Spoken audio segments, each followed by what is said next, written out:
베네수엘라의 평화로운 공원. 공원 잔디밭에는 많은 사람이 휴식을 취하고 있는데요. 그중 유독 눈에 띄는 두 사람이 있습니다. 빈틈없이 꽁꽁 싸맨 아이와 그런 아이를 보물처럼 조심히 대하는 엄마인데요. 중심을 잃고 아이가 넘어지자 몸을 가리고 있던 천이 떨어져 아이의 흉측한 피부가 눈에 들어옵니다. 심상치 않은 피부를 본 한국 아주머니는 벌떡 일어나 엄마와 아이를 향해 다가가는데요. 도대체 어떤 사연이 있을까요? 자세히 한번 알아보겠습니다. 해당 사연은 베네수엘라인 리타 씨가 제보해 주신 이야기와 SNS 내용을 바탕으로 재구성된 스토리입니다. 안녕하세요. 저는 베네수엘라인 리타라고 합니다.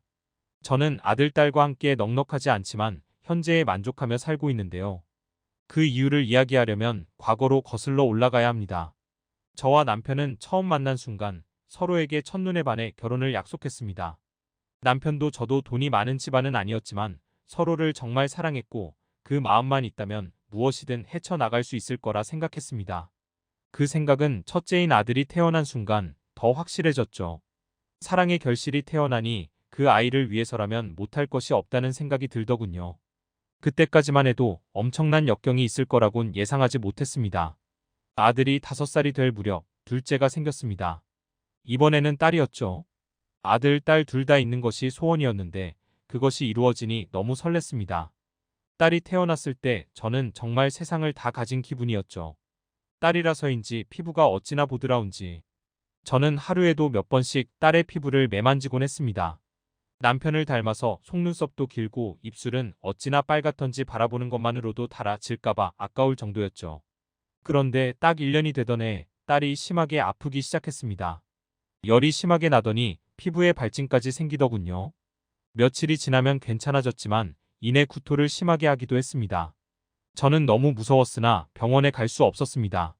남편이 다니던 회사가 망했기에 돈을 벌 수 있는 여건이 되지 않아 가난에 시달리고 있었거든요. 불안한 마음에 주위 사람들에게 물어보니 아기가 성장하기 위해 심하게 아픈 것일 수도 있다고 하더군요. 하지만 아들 때는 전혀 이런 일이 없었기 때문에 저는 불안하기만 했죠. 그렇게 얼마나 지났을까 딸의 피부가 묘하게 변하기 시작했습니다. 피부가 점차 벗겨지는 듯 하더니 썩어가더군요. 살아있는 아기의 피부가 썩어간다는 것은 상상도 못한 일이라서 당황했습니다. 남편을 붙잡고 아기가 이상하다고 했으나 그는 모른 척했습니다. 돈이 없으니 이런 일이 닥쳐도 아무것도 할 수 없는 상황이 너무 잔인하게 느껴지더군요. 남편이 돈을 못 번다면 저라도 벌고 싶었지만 남편은 자신의 역할이라며 반대했습니다. 결국 저는 막연하게 딸의 피부가 나아지길 바라며 씻기고 또 씻길 뿐이었죠. 하지만 어째서인지 더 안 좋아지기만 했습니다. 이 상황이 무서워서 심장이 하루에도 몇 번이고 덜컥 내려앉더군요. 부모가 되어서 그런 생각을 하면 안 되지만 차라리 이 고통에서 벗어날 수 있게 아기가 세상을 떠나는 게 낫지 않을까라고도 생각했죠. 그때 당시 작은 일에도 깜짝 놀라는 행동을 했는데 남편은 제가 너무 예민해졌다며 딸 때문이라고 하더군요. 심지어 딸의 병이 옮는 것이 아니냐면서 방에서 따로 키우자고 했습니다. 저는 이해가 가지 않아 말도 안 되는 소리 하지 말라고 했죠. 하지만 남편은 아들이 감염이라도 되면 우리 가족 자체는 파탄나는 것이라며 저를 몰아세웠습니다. 솔직히 저 또한 딸을 거의 포기한 상태였기에 아들까지 잃는 것은 참을 수 없었습니다. 결국 남편의 뜻대로 딸을 방에 가뒀습니다. 그리고 오직 저만이 딸을 보러 방에 들어갔다 나왔다를 반복했습니다. 지금 생각하면 미쳤었다고밖에 표현할 길이 없네요. 딸이 아프다며 울곤 했는데 어느 순간부터 울지 않더군요. 딸이 곧 죽는 건가 싶었습니다. 남편도 이를 느꼈는지 딸이 세상을 떠나면 장기 기증이라도 하자는 말을 하더군요. 우리가 딸은 못 지켰어도 다른 사람은 살릴 수 있다면서 말이죠. 그런 말을 하는 남편이 정말 미웠지만 그 말도 어느 정도 맞다고 생각했습니다. 저 또한 가망이 없다고 생각했거든요. 하지만 바로 장기 기증에 사인을 할 수는 없어서 딸이 세상을 떠나면 그때 하기로 했습니다. 남편이 먼저 제안하긴 했지만 동의해준 저를 위로하더군요. 신락 같던 희망조차 사라지는 듯 했습니다.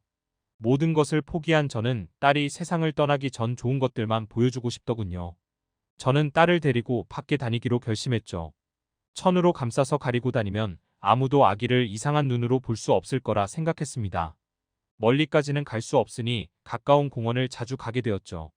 딸은 공원에서 꽃을 보는 것을 좋아했습니다. 딸은 공원에 나올 때마다 웃음을 터뜨리며 행복해했습니다. 웃는 딸을 보니 더 가슴이 찢어질 것 같더군요.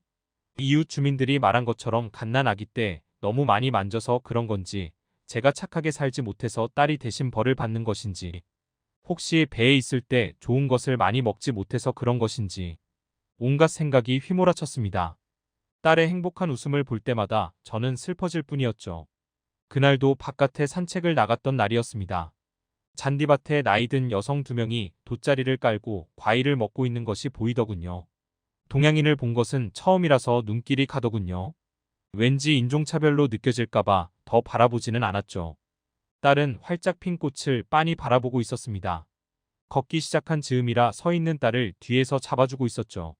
딸은 꽃을 잡고 싶었는지 앞으로 걸어갔습니다. 뒤에서 잡고 있었으나 순간 손을 놓쳐 딸이 앞으로 넘어졌습니다.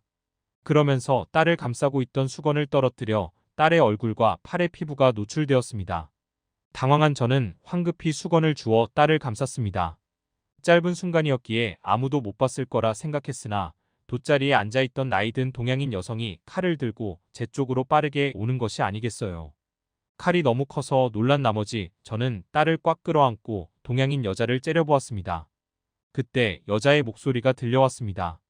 들어본 적이 없는 언어라서 전혀 알아듣지 못하겠더군요. 제가 의심의 눈초리를 거두지 않고 바라봤으나 그녀는 꿋꿋하게 칼을 손에서 놓지 않은 채 저한테 뭔가를 말하더군요. 옆에 있던 여자가 뛰어오더니 통역해 주셨습니다. 제 딸의 팔을 보자는 내용이었습니다. 저는 싫다며 고개를 젓자 여자는 자신의 행동이 위협적이었던 걸 깨달았는지 칼을 치웠습니다. 돗자리에 보니 과일 껍질이 많은 걸 보아 과일을 깎던 도중 저한테 달려온 것 같더군요. 통역하던 여자분은 괜찮다면서 저를 달래며 딸의 피부를 보여달라고 요청하셨습니다. 안심이 되는 듯한 목소리에 머뭇거리며 딸의 팔을 보여줬습니다. 그러자 칼을 들고 왔던 여자가 저한테 뭐라 화를 내더군요. 무슨 말인가 했더니 왜 이 지경이 될 때까지 아이를 내버려 뒀냐는 내용이었습니다. 저 또한 이렇게 될 때까지 내버려 두고 싶었던 것이 아니었는데. 저는 아무 대답을 못하고 그저 딸을 품에 안았습니다. 그러자 여자들은 따라오라고 했습니다.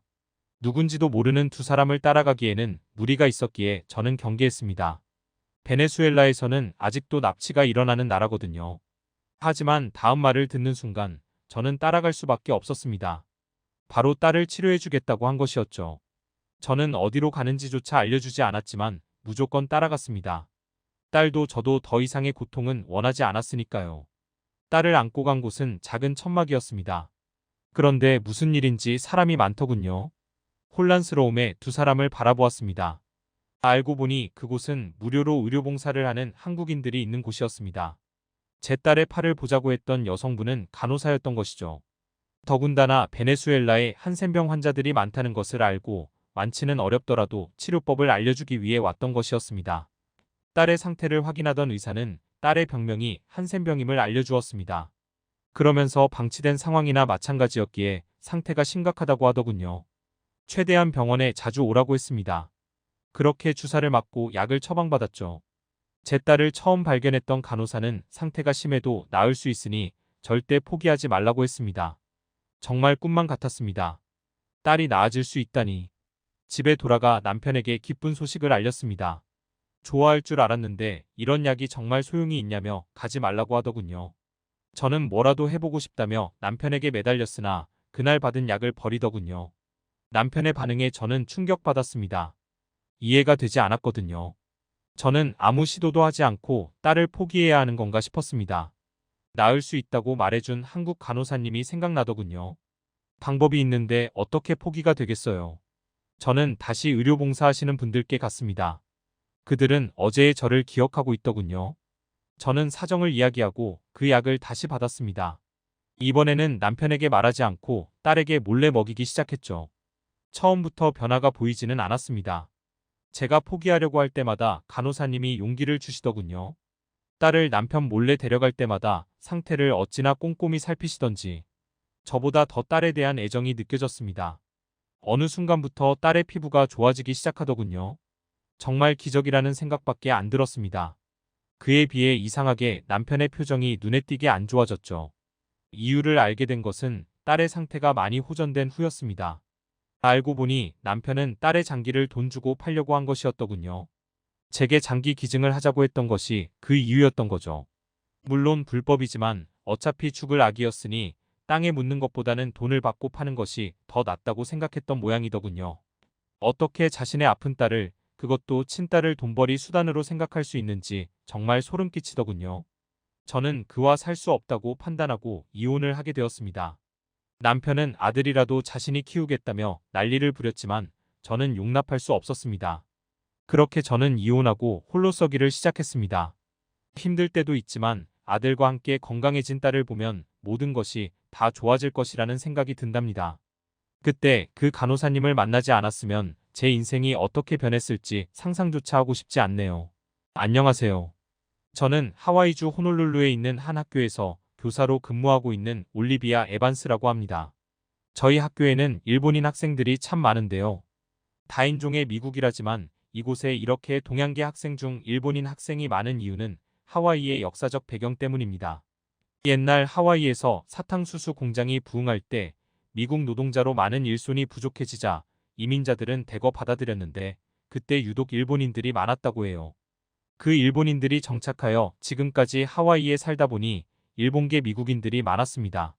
그리고 저희 학교 선생님들은 바로 이 일본계 미국인들 때문에 너무나도 힘들어하고 있었습니다. 일본계 미국인들 중에서는 중산층 이상의 소득을 가진 안정적인 경제력을 갖춘 가정도 많지만 저소득층 아이들도 존재하는데요. 특히 저희 학교가 위치한 칼리히라는 동네는 저소득층이 많이 사는 동네로 일본이나 동남아계 아이들이 많이 사는 곳입니다.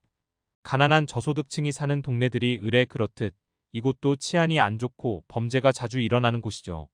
날이 어두워지면 무조건 돌아다니지 말라고 경고하는 사람들이 많습니다. 아이들의 경우에도 자연스럽게 영향을 받아 일본 야쿠자 조직에 가입해 범죄 조직의 일원이 되는 경우가 많은데요. 무슨 미국에 있는 하와이주에서 일본 야쿠자가 나오냐며 생뚱맞아 하시는 분들이 있을지 모르지만 하와이는 일본 야쿠자 조직의 해외 거점 중 하나로 이곳에서 약을 수입해 유통하고 있습니다. 이렇게 야쿠자들이 하와이를 주요 거점으로 삼은 이유는 바로 하와이주가 약에 관해서 관대한 주이기 때문입니다. 미국의 다른 주나 다른 나라에서는 금지할 만한 약들을 하와이주에서는 버젓이 판매하고 있는 경우가 많죠.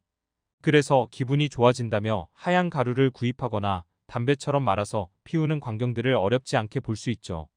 물론 이것도 다른 주나 다른 나라로 몰래 수출하다 걸릴 경우 큰 처벌을 받지만 아무래도 미성년자인 학생들은 상대적으로 가벼운 처벌을 받는 편이죠. 그래서 야쿠자 조직들은 고등학생들에게 손을 뻗치는 겁니다. 저소득층 아이들은 부모가 제대로 부모 구실을 하지 못하거나 아니면 밤늦게까지도 일을 하느라 바빠 방치되는 아이들이 넘쳐납니다. 외로운 아이들은 조직에 들어가 소속감을 느끼고 자존감을 회복하는 걸 느낍니다. 그 느낌에 중독되어서 자신이 잘못된 길을 걷고 있는지도 모른 채 말이죠. 저희 교사들은 아이들을 제대로 된 길로 이끌어주기 위해 갖은 노력을 하지만 점점 야쿠자에 동화된 아이들은 오히려 저희 교사들을 적대시하게 됐습니다. 얼마 전에는 교사가 숨겨둔 하얀 가루를 발견하고 따지자 학생은 오히려 자기가 흥분하고 성을 내며 무기를 들고 교사를 위협했다고 합니다. 다행히 학교 경찰이 진압하면서 사건은 수습됐지만 학교 선생님들끼리는 교사들이 학생들을 바른 길로 이끌기는커녕 목숨을 위협받는 상황이 되었다라면서 매우 골치 아파하고 있었습니다. 특히 저 같은 여자 교사들의 경우 약자의 입장이라 야쿠자에 가입한 아이들은 저를 조롱하거나 여자로서 수치심을 느낄 수 있는 말을 하며 괴롭혔고 심지어는 제 몸에 손대고 도망가는 아이들까지 있었습니다. 저희는 하와이주 교육청에 제발 경찰을 늘려달라고 사정했지만 교육청에서는 다른 학교에 배치할 경찰마저 부족하다며 난감하다는 입장이었습니다. 그렇다고 저희 학교 예산으로 따로 경비원을 고용하는 것 또한 벅찬 일이었습니다. 어느 것 하나 제대로 해결되는 것이 없자 상황은 점점 나빠졌습니다.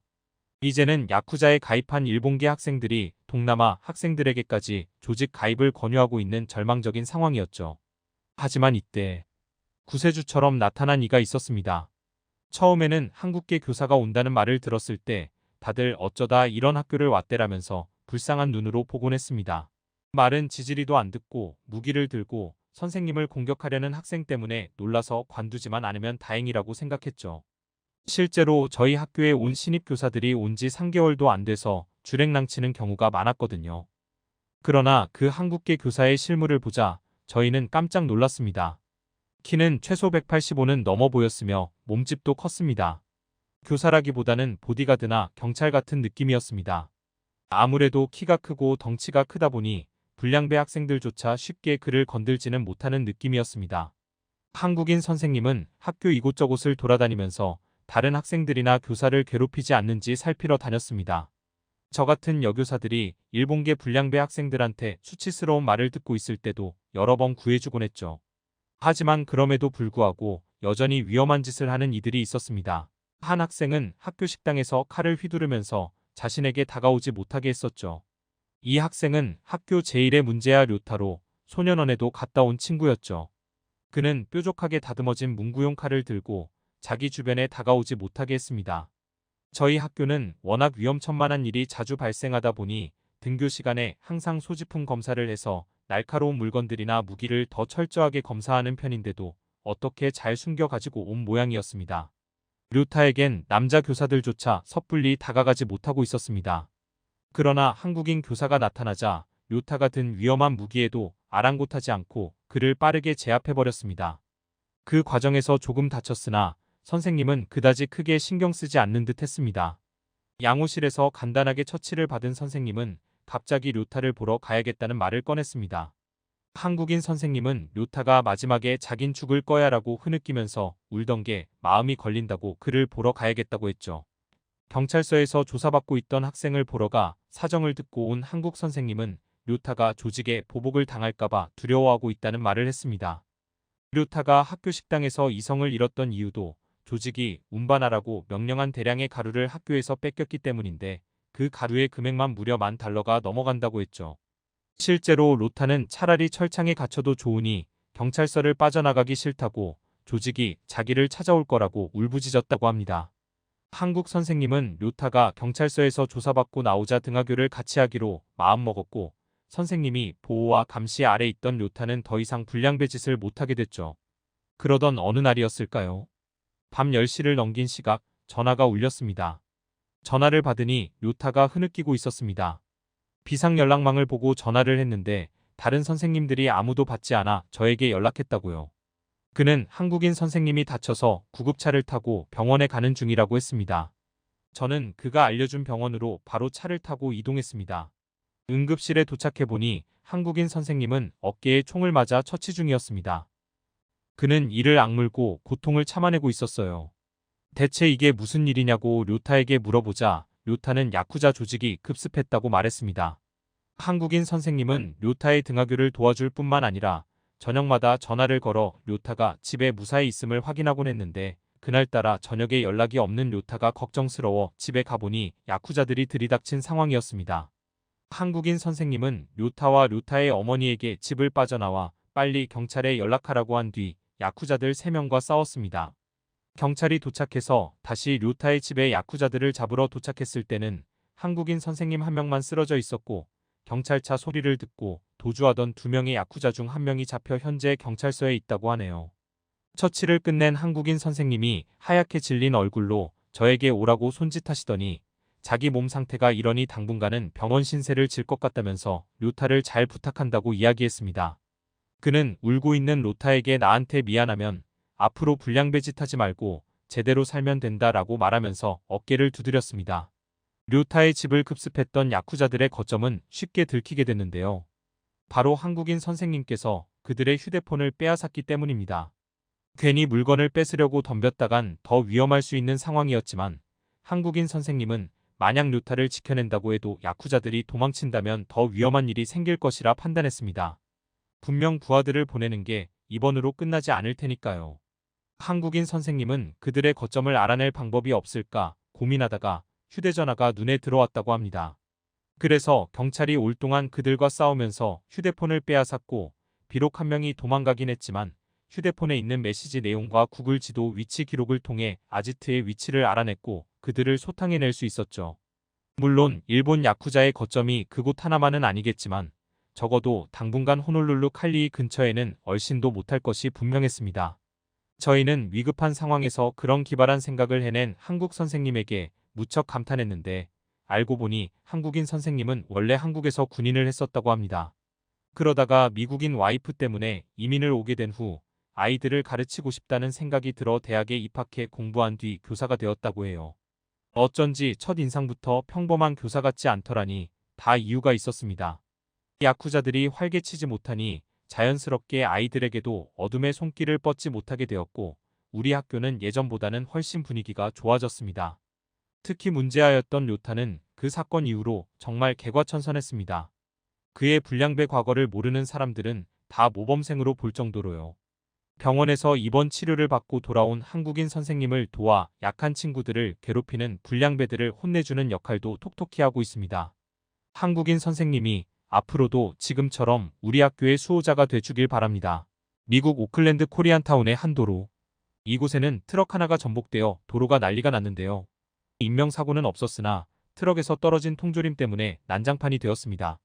다행히 호의적인 한국인들과 한 아리따운 외국인 여성이 열심히 통조림을 정리하고 있는데요. 그런데 한국인들 중 한 명이 통조림 하나를 슬쩍 자신의 점퍼에 집어넣습니다. 그 장면을 같이 정리하고 있던 외국인 여성이 봐버리고 말죠. 당연히 선할 거라 믿었던 한국인의 행동에 그녀는 몹시 실망하고 마는데요. 눈앞에서 도둑질을 목격한 그녀는 과연 어떤 행동을 취했을까요? 함께 알아보도록 하겠습니다.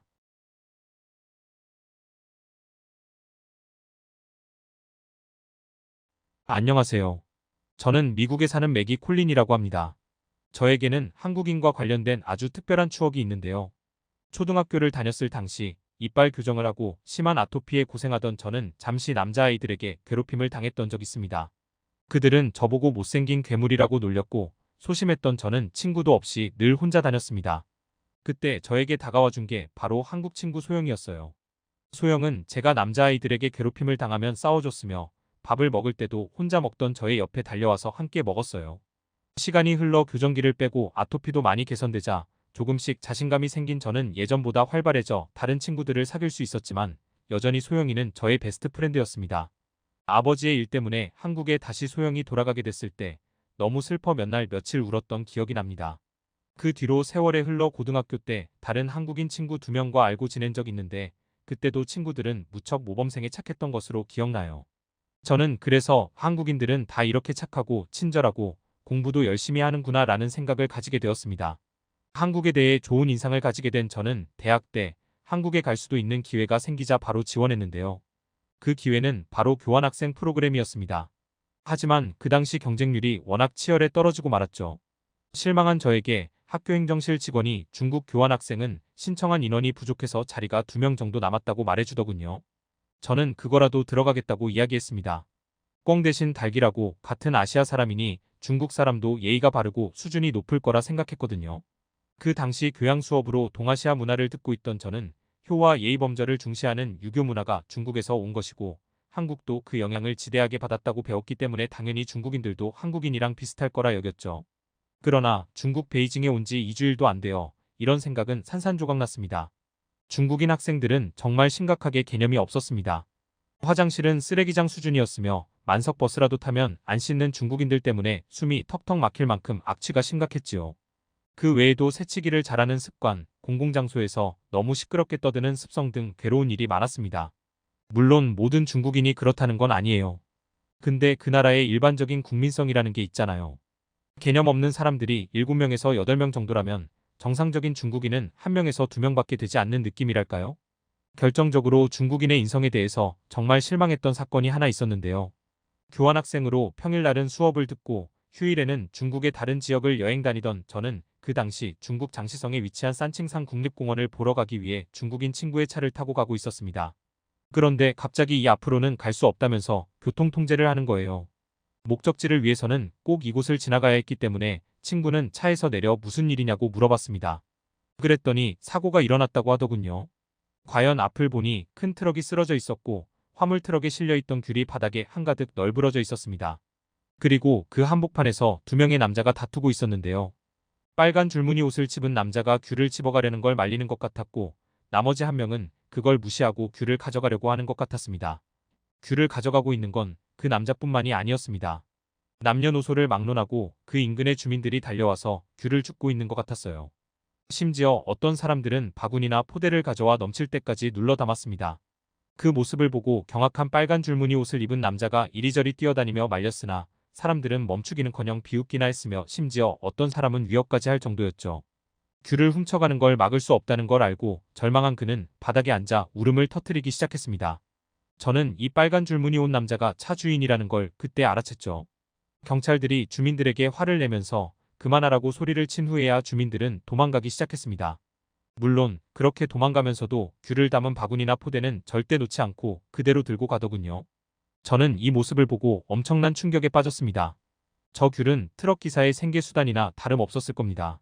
본인이 재배한 귤이면 그동안의 고생이 물거품 됐을 것이고 운반만 하는 거라고 해도 주민들이 훔쳐간 귤을 전부 물어내야 할 텐데 저 사람들은 인간에 대한 일말의 동정심조차 없는 걸까요? 다음 날 중국 TV에서는 귤 트럭 사건이 대대적으로 보도되었습니다. 중국인들은 일제히 귤을 훔쳐간 주민들을 욕했지만 저는 과연 욕하는 중국인들도 그 상황에서 양심적으로 행동할 수 있을까 의심스러웠습니다. 상황만 주어지면 언제든 귤을 훔칠 수 있는 것이 중국인의 본성이 아닌가 싶었어요. 이 일은 저에게 중국인에게 일말의 정마저 떨어지게 만든 사건이었고 저는 다시는 중국에 가지 않아야겠다고 결심하게 됐습니다.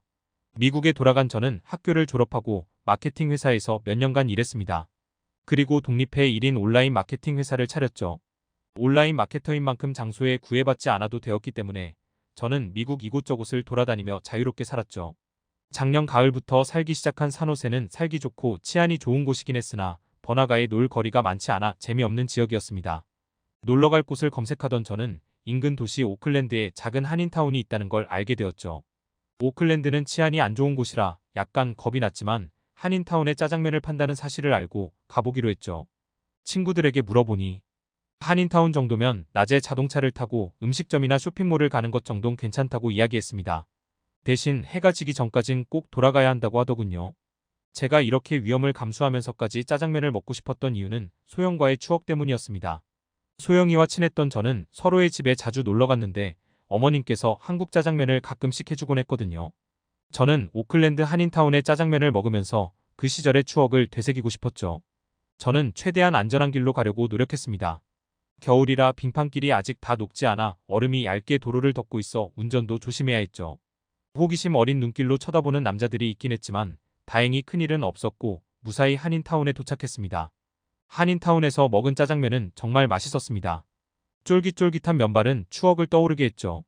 기분 좋게 짜장면을 먹고 나와 주차장 쪽으로 걸어간 저는 무언가 쾅 하는 소리와 함께 비명소리가 들려 깜짝 놀랐습니다. 뒤를 돌아보니 도로에서 트럭 하나가 뒤집혀 뒤에 실렸던 짐들이 전부 쏟아져 있었습니다. 저와 길거리 근처에 있던 아시아계로 보이는 행인 3명이 트럭에 있던 운전자를 구조하기 시작했습니다. 행인 중 한 명은 특이하게도 태권도 도복을 입고 있었죠. 40대쯤 보이는 미국 남성 운전자는 외관상 다친 곳이 없었고 곧이어 정신도 차렸습니다. 119를 부를까 고민하던 저는 남자가 멀쩡하게 걷는 것을 보고 안도의 한숨을 쉬었죠. 하지만 사람이 무사하단 기쁨도 잠시 남자는 절망에 빠진 얼굴로 안 돼 라고 외쳤습니다. 그의 시선이 향한 곳을 보니 히스패닉계로 보이는 2명의 남자들이 트럭에 실려있던 짐들을 주워가기 시작했습니다. 박스에서 쏟아진 물건들은 주로 통조림이었습니다. 토마토 퓨레, 참치, 콘, 과일 등 다양한 통조림들을 양손 가득 주워가려고 했죠. 그러자 태권도 도복을 입고 있던 행인이 크게 화가 난 얼굴로 뭐하는 짓이냐고 소리치고 달려들었습니다. 좀도둑들은 처음엔 자기보다 체구가 작은 동양인이라고 얕잡아본 듯 물러서지 않고 오히려 공격을 하려 들었지만 남자는 순식간에 2명의 남자를 제압해버렸습니다. 심지어 한 명은 업어치기로 바닥에 내동댕이치기까지 했죠. 히스패닉 좀도둑들은 욕설을 내뱉더니 순식간에 사라져버렸습니다. 트럭 운전사는 도둑들을 쫓아낸 남자에게 다가가 고맙다고 말했습니다. 그러자 태권도 도복을 입은 남자는 별거 아니라면서 주변에 같이 온 행인들과 함께 통조림 박스를 정리하기 시작했습니다. 물론 저도 그들을 도왔습니다. 박스를 정리하면서 태권도 도복을 입었던 남자에게 태권도 도복 맞죠? 라고 은근슬쩍 아는 척하니 남자가 기쁜 표정으로 맞다면서 자긴 코리안타운에 있는 태권도 도장의 사범이라고 하더군요. 같이 온 동양인들 또한 코리안타운에서 상점을 운영하는 한국인 상인들로 점심시간에 식사를 왔다가 트럭이 쓰러진 것을 보고 돕게 되었다고 했습니다. 중간에 다른 한국인들 몇 명이 더 나타나 통조림을 정리를 도와주기도 했죠. 훈훈한 분위기였지만 실망스럽게도 한국인 중에도 좀도둑이 있었습니다. 도와주는 척 접근해온 한국인 한 명이 통조림 하나를 잠바 주머니에 집어넣으려고 하더군요. 저는 이걸 보고 한국인도 다 착한 건 아니구나. 역시 중국과 다를 바 없는 건가. 라고 씁쓸하게 속으로 생각했습니다. 그리고 그 사람에게 지금 뭐 하시는 거예요? 라고 쏘아붙였죠. 그러자 남자는 당황한 듯 갑자기 중국어로 죄송합니다 라고 내뱉더니 도망쳤죠. 교환학생 경력 때문에 간단한 중국어 정도는 알아들을 수 있던 저는 그의 말을 알아들었고 황당해진 저는 뭐야, 중국인이었어? 라고 저도 모르게 중얼거렸습니다. 제 말을 옆에서 들은 한국인 중 한 명이 오클랜드엔 차이나타운이 있어 이 일대에 중국인도 종종 보인다고 말씀해 주시더군요. 저는 한순간이라도 한국인들을 의심한 제가 조금 부끄러워져 속으로 반성했습니다. 역시 한국인들은 중국인들과는 전혀 다른 민족이었습니다. 빙판길 때문에 조심스럽게 진행된 짐 정리는 마지막 남은 박스까지 트럭에 모두 실으며 마무리되었습니다. 트럭 운전사는 붉어진 눈시울로 연신 감사합니다. 감사합니다. 라고 인사했습니다. 오늘이 딸 생일이라 일을 빨리 끝내고 가야 한다는 급한 마음으로 운전하다가 이런 일이 생겨서 아찔했는데 여러분 덕분에 살았다고요.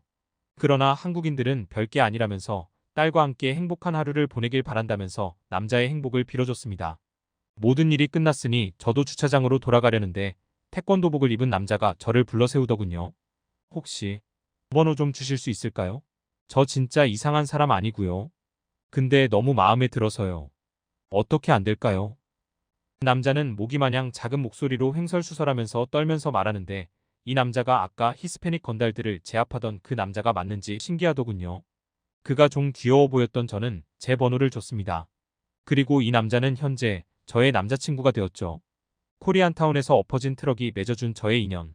지금도 가끔 떠올리면 웃음이 나는 추억입니다. 중국인들의 양심 없는 행동에 실망한 미국인 여성이 코리안타운에서 똑같은 일이 생기자 완전히 다른 한국인의 태도에 감탄한 이야기. 어떻게 보셨나요? 클립 뉴스에서는 여러분의 재밌고 감동적인 사연을 기다리고 있으니 언제든 제보 부탁드립니다.